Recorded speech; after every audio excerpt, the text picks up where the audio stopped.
나 네, 네, 반갑습니다. 김영우라고 합니다. 네, 저는 데이터 분석 컨설팅 업을 하고 있고요. 그리고 데이터 분석 교육하고 있고, 간혹 좀 데이터를 쉽게 다룰 수 있는 방법을 설명해 주는 책도 쓰고 있습니다.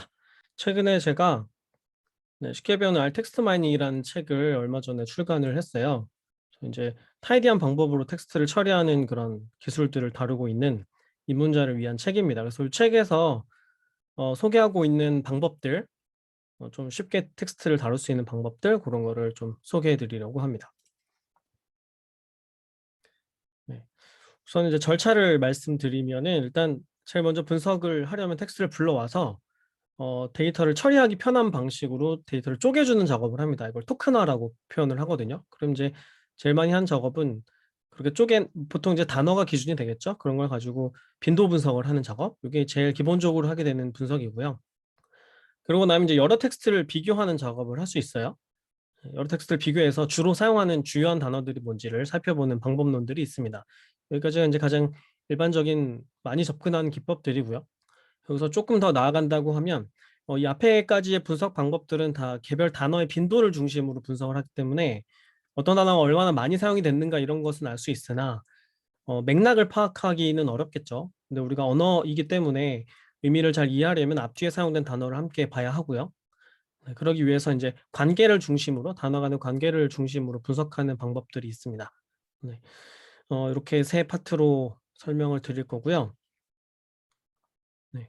그리고 지금 제가 화면에 보여드리는 슬라이드는 제 깃허브에 올려놨어요. 그래서 여기에 HTML 버전으로 보실 수 있고, 네, 여기 보시면 이렇게 링크도 다 달아놨거든요. 그래서 원하는 부분들 찾아서 나중에 참고해서 보실 수 있습니다. 그리고 지금 이제 보여드리는 버전은 축약 버전이에요. 축약 버전이고 풀 버전은 제 깃허브에 따로 올려놨으니까요. 좀 심도 있게 보고 싶으신 분들은 이 자료를 보셔도 됩니다. 그리고 네, 여기 보시면은 슬라이드 번호가 있어요.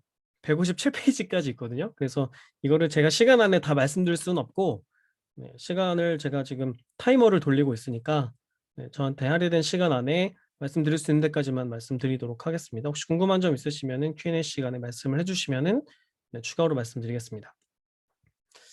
제일 먼저 이제 가장 쉬운 분석 방법은 어떤 단어가 몇 번이 사용이 됐나 이런 걸 알아보는 거죠. 단어로 빈도 분석을 하는 건데 그러려면 제일 먼저 해야 되는 게 토큰화라는 작업을 해야 돼요. 이거 별거 아니고 우리가 분석하려는 텍스트 전체를 보통 코퍼스라고 부르잖아요. 그거를 이제 잘게 쪼개는 겁니다.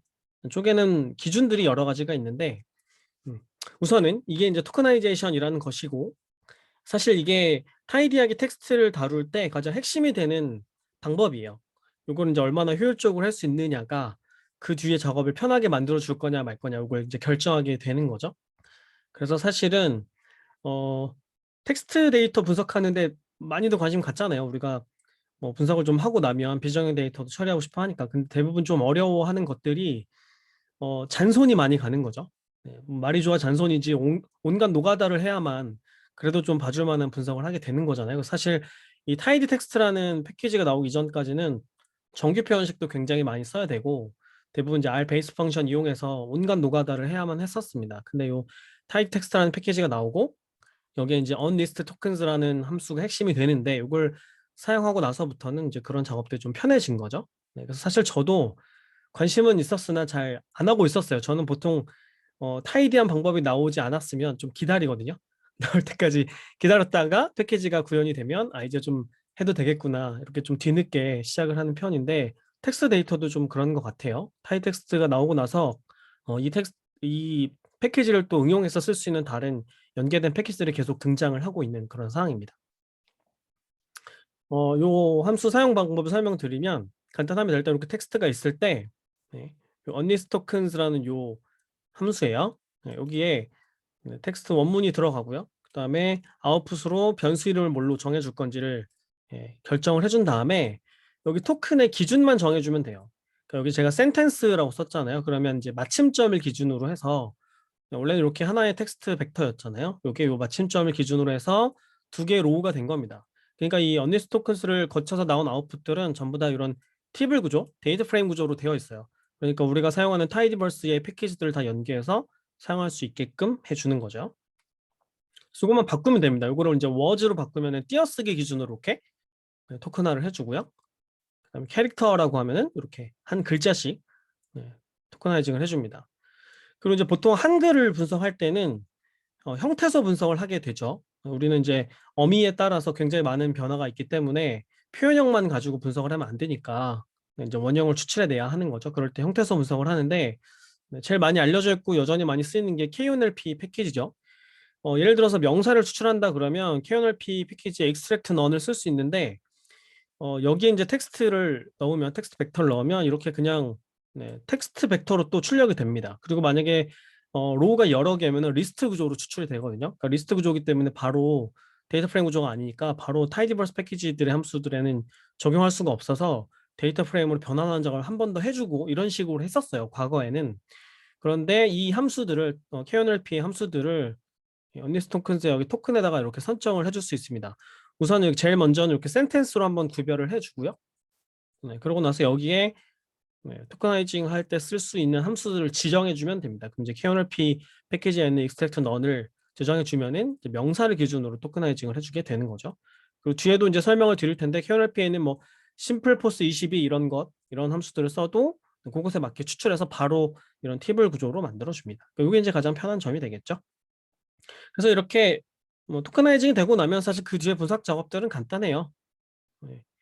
이거는 문재인 대통령 출마 연설문을 가지고 하는 샘플인데요. 전처리하는 이런 작업들도 다 타이디하게 작업을 할 수 있겠죠. 일단은 한글 텍스트를 분석해야 되니까 한글만 남기는 작업들, 그다음에 공백을 제거해주는 작업들 이런 건 이제 스트링할 패키지를 이용하면 되고요. 그러고 나서 팁을 형태로 만들어준 다음에 그럼 이제 이런 형태로 되어 있어요. 그러고 나면 이걸 이제 명사를 추출하는 작업을 언리스트 토큰스로 해주면 되는 거죠. 그러고 나면 이제 카운팅하면 되는 겁니다. 어떤 단어가 얼마나 많이 사용이 되었나 카운팅을 하고 근데 한글을 분석할 때는 형태소 분석을 하는 게 매우 중요한데 여기 보시면 그냥 단어 기준으로 하면 이런 서술어들이 주로 나와요. 합니다, 있습니다 이런 게 많을 수밖에 없잖아요. 그래서 꼭 이렇게 형태소를 활용하는 방법론을 활용하게 됩니다. 그래서 추출하고 나면 보통 이제 제일 많이 주도적으로 사용된 단어들이 궁금하니까 이렇게 탑 몇 개를 뽑아서 이런 식으로 이제 시각화를 하게 되는 거죠. 여기 이제 가장 기본적인 방법론입니다. 그다음에 이제 뭐 워드 클라우드는 워드 클라우드도 타이디한 방식으로 쓸 수 있는 패키지가 있어요. GG 워드 클라우드라는 패키지가 있습니다. 보통 이제 워드 클라우드나 아니면 이제 워드 클라우드 2 이런 패키지를 많이 써왔는데 그 ggplot 함수들이랑 연계해서 쓸 수는 없었잖아요. 근데 요거 gg 워드 클라우드 안에 보면은 이렇게 geom text 워드 클라우드라는 함수가 있습니다. 이걸 이용하면 이렇게 바로 ggplot2의 패키지 함수들을 연계해서 내가 원하는 형태로 디테일한 것들을 조정할 수 있는 거죠. 그 다음에 이제 우리가 하게 되는 분석은 여러 텍스트를 비교하는 거예요. 여러 텍스트를 비교해서 A 텍스트와 B 텍스트에서 주도적으로 얘기하는 게 뭐가 있을까 이런 걸 이제 알아보게 되는데 제일 쉬운 방법은 뭐 단어 빈도 분석을 각각 하면 되겠죠. 그렇죠? 근데 이제 이렇게 하면 어떤 문제가 발생할 수 있냐면 보여드릴게요.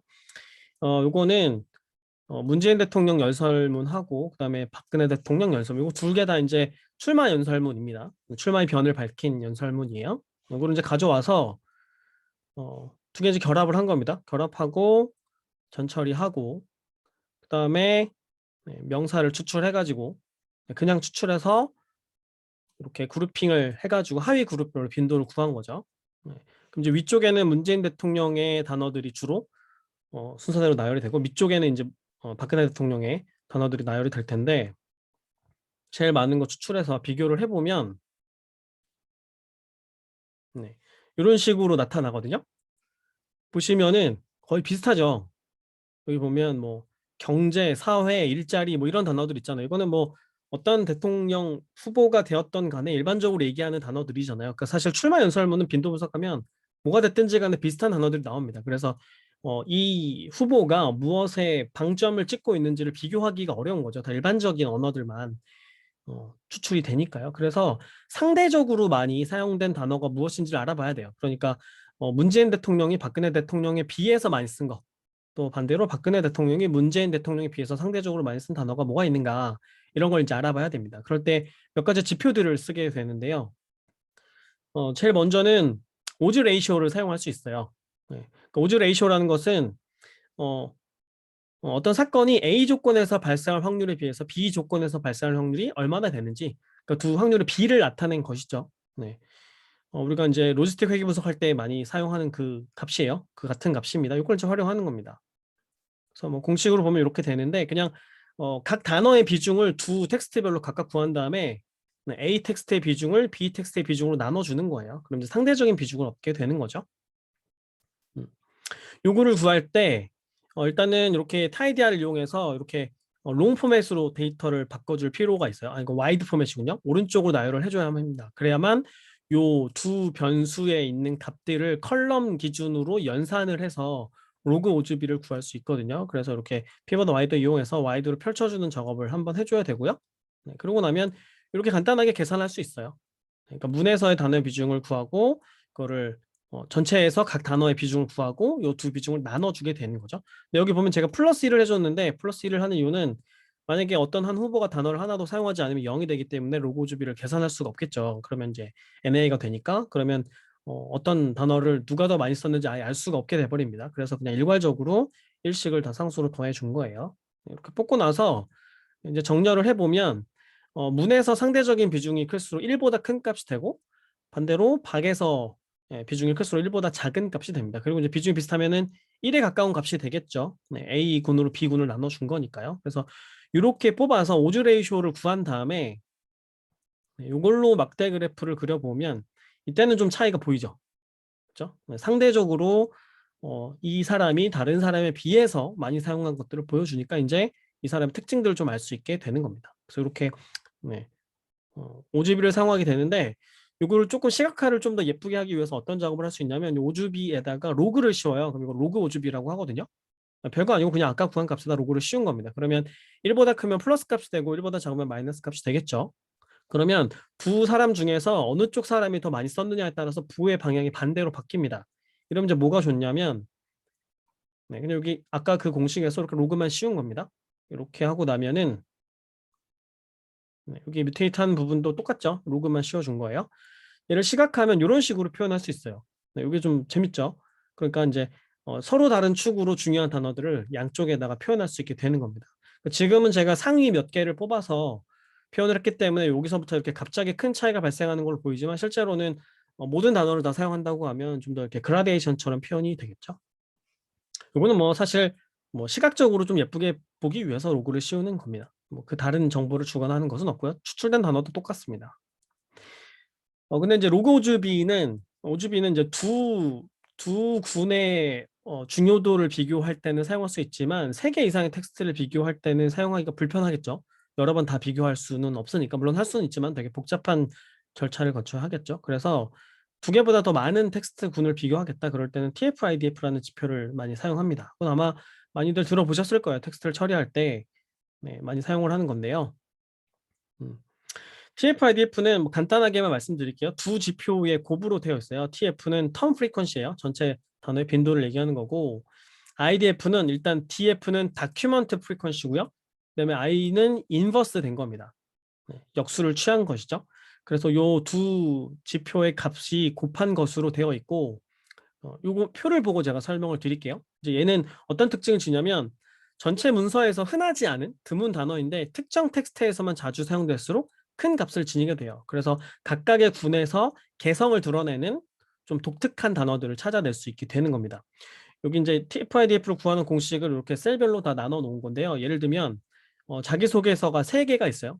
우리가 비교하고자 하는 텍스트가 세 종류가 있는 거죠. 여기서 저는이라는 단어를 보면은 A 텍스트에서는 15번, 그 다음에 B 텍스트에서는 10번, 그 다음에 C 텍스트에서도 10번 이렇게 사용이 된 겁니다. 여기 앞쪽에 이렇게 각각의 텍스트에서 몇 번이 사용이 됐는지가 써 있는 거예요. 여기 TF에 해당하는 값이 되겠죠. 그 다음에 텍스트의 종류가 세 개잖아요. 이 세 개 중에서 몇 군데의 텍스트에서 사용이 됐는지를 분수로 표현한 다음에 역수를 취한 거예요. 그러면 얘는 지금 세 개 중에 세 개를 썼으니까 3분의 3이 되겠죠. 네. 그러고 나서 로그를 씌워서 곱하면 이제 0이 됩니다. 그러면 이 저는이라는 단어는 ABC 텍스트에 모두 다 사용이 됐기 때문에 독특성이 떨어지는 단어가 되는 거죠.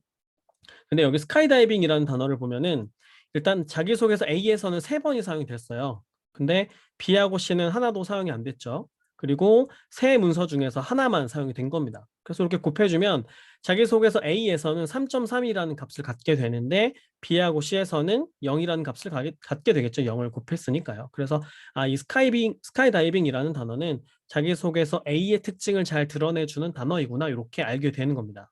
하나만 더 볼게요. 여기 데이터라는 단어 있어요. 일단 세 문서 중에서 자기소개서 B하고 C 두 개만 사용이 됐죠. 그래서 여기에 3분의 2의 역수가 들어가 있고요. 그다음에 자기소개서 B는 5번이 사용이 되고 그다음에 자기소개서 C에서는 1번이 사용이 된 겁니다. 그러면 데이터라는 단어는 자기소개서 B에서는 2가 되는 거고 얘네끼리를 비교하면 이 중에서는 데이터라는 단어가 이 사람의 특징을 제일 잘 나타내 주는 거죠. 근데 C도 비교를 해보면 이 중에서 제일 높기는 하죠. 모든 단어 중에 높기는 하지만 자기소개서 B하고 C를 비교해 보면은 B가 더 높죠. C보다는. 그러면 데이터라는 단어는 자기소개서 C보다는 B의 특징을 더 잘 드러내는구나 이렇게 알게 되는 겁니다. 네. 그래서 여러 텍스트를 비교할 때 각 텍스트의 개성을 드러내주는 단어를 찾고자 할 때 이렇게 TF-IDF라는 지표를 구하게 됩니다. 이 지표를 어떻게 구하느냐? 네, 간단합니다. 여기 앞에 부분은 여러 텍스트를 비교해야 되니까요. 이 데이터 셋에는 이렇게 네 대통령들의 출마 연설문이 고루 들어가 있습니다. 이거를 가져와서 전처리를 하고 단어 빈도 구하는 것까지는 똑같아요. 똑같고 네, 그럼 여기 이제 각각의 네 대통령들의 단어 빈도가 쭉 나열이 되어 있는 데이터 프레임이고요. 네, 요 함수예요. 타입 텍스트에 bind tf-idf라는 요 함수가 있습니다. 네, 이게 답니다. 여기에 단어가 들어있는 거, 그 다음에 텍스트를 구분해주는 기준, 네, 단어 빈도가 어떤 변수에 있는지 여기까지만 이렇게 파라미터를 지정을 해주면 알아서 TF-IDF를 계산을 해줍니다. 그러고 나서 이제 정렬을 해보면 네, 특징들이 좀 잘 보여요. 예를 들면 문재인 대통령만 이제 추출을 해보면 제가 위에서 TF-IDF 기준으로 내림차순 정렬을 해놨거든요. 그러면 문재인 대통령의 개성을 잘 보여주는 단어일수록 상단에 노출이 되어 있겠죠. 제가 화면을 넘겨볼게요. 요거는 이제 문재인 대통령의 TF-IDF가 높은 단어들이고요. 이거는 박근혜 대통령, 이거는 이명박 대통령, 그리고 이거는 노무현 대통령입니다. 네. 보시면 단어를 보면 네, 물론 네 대통령들의 시절을 겪으셨던 연배의 분들만 아실 수도 있겠지만 네, 보면은 대강 어떤 것들을 강조했던 사람이구나 하는 게 이제 보이죠. 그래서 이렇게 TF-IDF를 구한 다음에 네, 이제 시각화를 하면요, 이런 형태가 되는 거죠. 그래서 여러 텍스트를 비교했을 때 주로 사용이 됐던 다른 텍스트에 비해서 개성을 드러내는 단어가 무엇인가 이런 걸 찾을 때 TF-IDF를 쓰게 됩니다. 여기까지가 단어의 빈도를 기준으로 분석을 하는 것들이었어요. 근데 이제 이런 분석 방법들은 한계가 어떤 단어가 몇 번이 사용이 됐다 이것만 알려주는 거잖아요. 그러니까 어떤 맥락 안에서 단어를 사용했는지를 알 수는 없는 거죠. 그래서 이런 걸 알려면 이 단어가 어떤 단어랑 같이 많이 사용이 되는가, 뭐랑 관계가 높은가, 상관이 높은가 이런 것들을 이제 살펴봐야 됩니다. 의미 중심으로 분석을 하게 되는 거죠. 이것도 여러 가지 지표들이 있고 여러 가지 접근 방법이 있습니다. 제일 많이 사용하는 것은 코어커런스라는 것을 구해요. 코어커런스, 그러니까 동시출현 단어 빈도, 우리말로는 이런 식으로 번역을 하는데 한 문장 안에서 혹은 한 텍스트 안에서 두 단어가 같이 사용이 될 때마다 카운팅을 하는 겁니다. 같이 쓰인 정도를 빈도로 표현을 하는 거죠. 그러고 나서 이제 망으로 이런 이제 네트워크 시각화로 표현을 하게 되는 거고요. 또 이걸 먼저 보여드릴게요. 네, 이것도 이제 사용 방법이 간단합니다. 지표를 구하는 방법이 간단해요. 그러니까 이런 걸 찾고 싶은 거예요. 예를 들면 손 장갑, 그다음에 머리 모자 이런 것처럼 자주 같이 사용이 되는 단어들이 있잖아요. 그러면 얘네들은 관계성이 큰 단어라고 볼 수 있겠죠. 이런 걸 이제 찾아내고 싶은 겁니다. 이런 걸 찾아서 네트워크로 표현을 하면 단어들의 이제 맥락을 좀 파악할 수 있게 되는 것이죠. 잠시만요.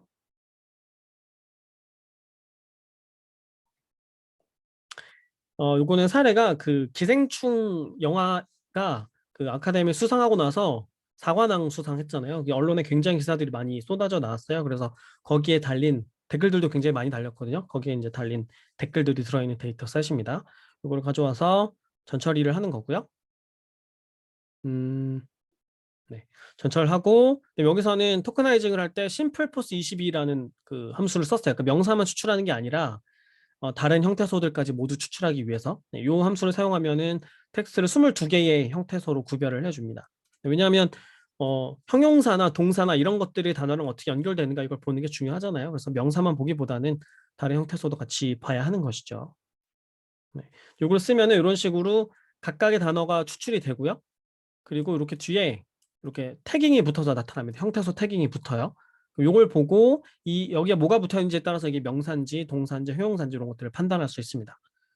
그래서 이거를 이제 처리하기 쉽게 tidy 아래 separate row라는 함수를 사용하면은 여기 요 대괄호 안에 들어있는 요 플러스가 될 때마다 이렇게 행을 쪼개줍니다. 여기 지금 여기 여러 개의 이런 그 형태소가 연결되어 있는 형태로 되어 있거든요. 그래서 이거 플러스 기준으로 쪼개준 거예요. 쪼개면 하나의 행에는 하나의 형태소만 이렇게 들어가게 만들어 준 겁니다. 그러고 나면 이제 요 슬래시를 기준으로 해서 내가 원하는 품사를 뽑아낼 수 있겠죠. 그래서 str detect 이용해가지고 n이 붙으면 명사거든요. 명사를 추출해내고 이렇게 명사만 뽑는 거예요. 그다음 요거는 이제 뒤에 있는 요 태그 포스트 태그 부분을 지워준 겁니다. 리무브 해가지고. 그리고 PV는 동사고 PA는 형용사거든요. 이것도 str detect로 추출해서 이거는 이제 좀 보기 편하게 예를 들면 밭이라고 되어 있으면 밭다, 멋지라고 되어 있으면 멋지다 이렇게 우리가 좀 읽기 편한 형태로 수정을 해주는 작업이에요. str replace를 이용해서요. 네. 그러고 나면 이렇게 해석하기 편해진 것이죠. 태그가 제거된 거고요. 그러고 나면은 얘네를 결합하면 되고 네. 여기까지는 이제 토커나이징 한 겁니다. 토커나이징 한 거고 네.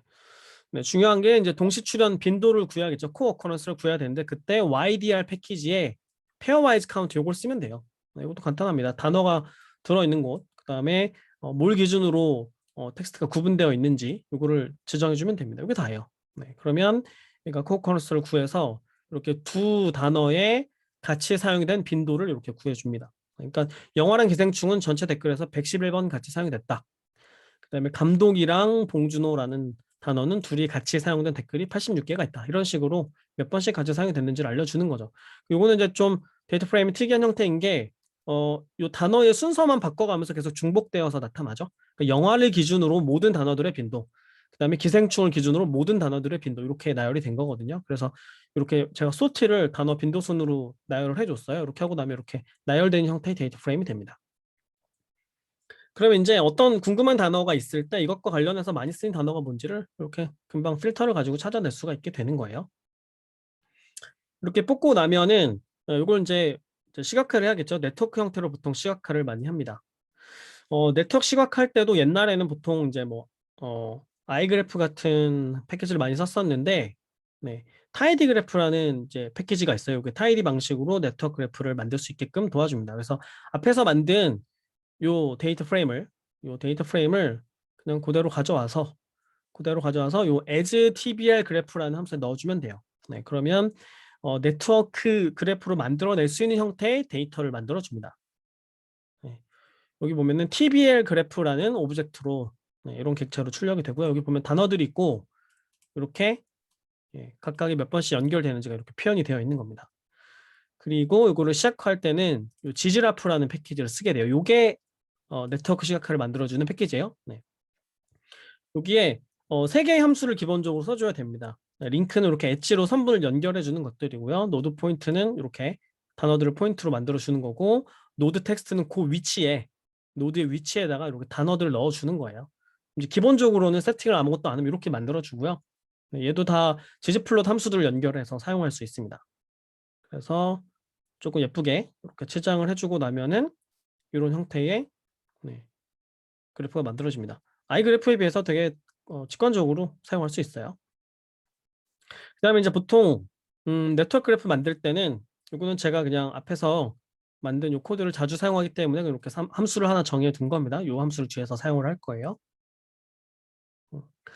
보통 이제 어떤 작업을 해줘야 되냐면 그냥 네트워크를 보면 굉장히 어지럽잖아요. 왜냐면 이게 비슷한 단어들이 서로 다른 표현형으로 되어 있는 것들이 있죠. 예를 들면 여기 뭐 봉준호, 봉감독 이거는 다 사실 같은 의미잖아요. 감독님 이런 것들. 그래서 이런 것들을 다 통일해주는 이런 작업을 해야 됩니다. 유의어 처리, 유의어 처리라고 하고 노가다라고 있는 이런 작업을 하나하나 해줘야 되고요. 그러고 나서 다시 동시 출현 빈도를 구하고 네트워크 그래프 형태의 데이터 프레임을 만든 다음에 제그래프로 시각화를 해주면은 이렇게 조금 더 봐주기 편한 구조가 잘 이해되는 형태가 됩니다. 그리고 나면 이제 또 뭘 해주냐면 결국엔 이 네트워크 그래프를 좀 잘 이해하기 위해서 처리를 해주는 것들인데요. 여기에서 많이 연결된 단어가 무엇인지 이런 게 궁금할 수 있겠죠. 그리고 서로 관련성이 큰 것들은 무엇인지 이런 게 궁금할 수 있겠죠. 그래서 연결 중심성이라는 것하고 그다음에 커뮤니티 지표들을 구해서 표현을 해줍니다. 그러니까 연결 중심성이라는 것은 그냥 뭐 쉽게 이 단어가 얼마나 많은 단어들이랑 연결이 되어 있는가를 표현한 것이죠. 그래서 많이 연결될수록 중요한 단어라고 생각할 수 있잖아요. 그러면 중요한 단어일수록 크기를 크게 표현하면 되겠죠. 네. 그다음에 커뮤니티는 그러니까 클러스터링을 한다고 생각하시면 돼요. 그러니까 서로 가까운 것들을 묶어서 몇 개의 군집으로 표현을 해주는 겁니다. 이거는 이제 어떻게 구할 수 있냐면 이것도 되게 간단해요. 네. 이렇게 요 타이드 그래프 패키지 안에 이렇게 센트럴리티 디그리라는 함수가 있고요. 네, 휴식을 취하라고 하네요. 그 다음에 네, 그룹 인포맵이라는 함수가 있는데 이게 네, 클러스터를 찾아주는 함수입니다. 이거 말고도 연결 중심성을 구해주는 굉장히 다양한 알고리즘이 있어서 그것에 대응한 함수들이 다 만들어져 있고요. 그다음에 커뮤니티 탐지 알고리즘들도 굉장히 다양한 종류가 있는데 수십 가지를 지원하고 있습니다. 그래서 저는 제일 좀 쉬운 거, 가장 많이 사용이 되는 두 가지를 사용을 한 거예요. 그래서 이걸 뮤테이터로 추가를 해주면 이렇게 그룹을 알려주고요. 몇 개의 그룹을 알려주고 그 다음에 센트럴리티 얘가 이제 기본적으로 몇 개의 단어와 연결이 되어 있는지 알려준 거죠. 그래서 요거를 구해서 앞에 우리가 네트워크 그래프 만들 때 썼던 요 노드 포인트에다가 요걸 이용해서 색깔을 달리 표현해 주게끔 세팅을 해주는 겁니다. 나머지는 동일하고요. 그럼 이제 이렇게 표현이 되는 거예요. 그래서 단어가 많이 사용이 되면 좀 커졌죠. 네, 그리고 좀 같이 나열이 되어 있는 그룹들은 이렇게 비슷한 색으로 같은 색으로 표현이 되는 겁니다. 이게 이제 가장 기본적인 코어 어커런스를 이용해서 네트워크를 만드는 방법이고요. 나머지 방법들은 똑같아요. 똑같은데 코어 어커런스를 구할 거냐, 아니면 뭐 파이 개수 같은 지표를 구할 거냐, 아니면 뭐 바이그램 같은 지표를 구할 거냐 이런 차이만 있는 겁니다. 그래서 지표 구하는 부분만 보여드릴게요. 네. 파이 개수 이게 뭔지는 설명 안 드리고 넘어가겠습니다. 그냥 상관계수랑 비슷한 지표예요. 요거는 페어와이즈 코어라는 요 함수가 있고요. 이것도 YDR 패키지에 들어 있습니다. 이걸 이용하면 상대적으로 관계성이 큰 단어들을 찾아줍니다. 네. 그래서 이걸로 그 외의 절차는 똑같습니다. 똑같은 절차로 그래프를 만들어주면 네, 이런 형태가 돼요. 그러면 이제 단순히 단어가 많이 사용된 것 중심으로 표현해 주는 게 아니라 둘이 다른 단어에 비해서 상대적으로 많이 사용이 된 것들을 보여줘요. 그럼 좀 독특한 단어 세트를 찾을 수 있어요. 여기 보시면 네, 조국, 가족 이런 거 보이죠? 그렇죠? 그다음에 감독상, 작품상, 각본상 뭐 이렇게 비슷한 것끼리 숟가락, 문제양 뭐 이런 거. 이게 뭘 의미하는지는 이제 원문에서 이런 단어가 사용된 그러니까 댓글들을 추출해서 살펴봐야만 맥락을 좀 더 자세하게 이해할 수 있기는 됩니다. 이렇게 좀 다른 형태의 네트워크가 만들어지고요. 그다음에 또 바이그램을 많이 이용을 하죠. 네. 텍스트를 이렇게 뭐 2개씩 혹은 3개씩 쪼개서 행을 구성하는 거죠. 요거는 이것도 간단하게 만들 수 있어요. 여기 언리스트 토큰즈에 아까 토큰을 뭐 센텐스로 하기도 하고 워즈로 하기도 하고 KNRP 함수를 넣기도 하잖아요. 거기에다 앵그램을 넣어주면 돼요. 네. 그렇게 앵그램을 넣어주고 숫자를 지정해 주면 그 숫자만큼으로 앵글을 만들어 줍니다. 2를 넣어주면 바이그램 만들어 주는 거고요. 3을 넣으면 트라이그램을 만들어 주는 겁니다. 네. 이렇게 뽑아주고 마찬가지로 그 뒤에 작업은 동일합니다. 그래서 얘는 이제 시각화를 하면은 직접 연결된 단어들 바로 바이그램이니까 둘이가 바로 연결되어야지만 하나의 단어 쌍으로 구성이 되잖아요. 그러니까 센텐스 안에서 같이 사용이 됐다 그래도 저 멀리 있는 것들끼리는 연결되지 않는 거죠. 바이그램으로 네, 토커나이징을 하면 네. 그래서 바로 연결됐을 때 분명한 의미를 드러내는 것들이 좀 표현이 돼요. 예를 들면 뭐 숟가락 얹다, 역사를 새롭게 쓰다, 네, 소름 돋는다 뭐 이런 식으로 연결하면 바로 말이 되잖아요. 그래서 텍스트의 맥락이 조금 더 잘 이해가 되는 형태의 시각화가 되는 겁니다. 그래서 뭐 보통 이제 요 세 가지 방법을 많이 써요. 코어 커런스를 쓰거나 파이 개수를 이용하거나 아니면 좀 전에 말씀드린 바이그램을 이용하거나 세 가지를 사용하는데 뭐 정답은 없습니다. 시각화 방법에 정답은 없고 보통은 이제 이 중에서 내가 중점을 두는 것이 무엇이냐에 따라서 결정을 하게 되겠죠. 자주 사용이 되는 것 중심으로 보겠다 그러면 동시출현 빈도를 쓰면 되고 네. 상대적으로 관계성이 큰 걸 보겠다 그러면 파이 개수를 이용하면 되고 그럼 직접 연결됐을 때 독특한 의미를 지니는 단어들을 보겠다 그러면 엔그램 쓰면 됩니다. 그래서 이 중에 선택해서 사용하는 것도 하나의 방법이 될 수 있고 아니면 이제 똑같은 텍스트인데 방법론만 달리해서 이렇게 세 가지 네트워크를 다 그려보는 거죠. 그럼 좀 더 입체적으로 텍스트를 이해할 수 있으니까요. 네. 이런 기법들을 사용할 수 있습니다. 네, 시간이 조금 오버가 됐네요. 여기까지 말씀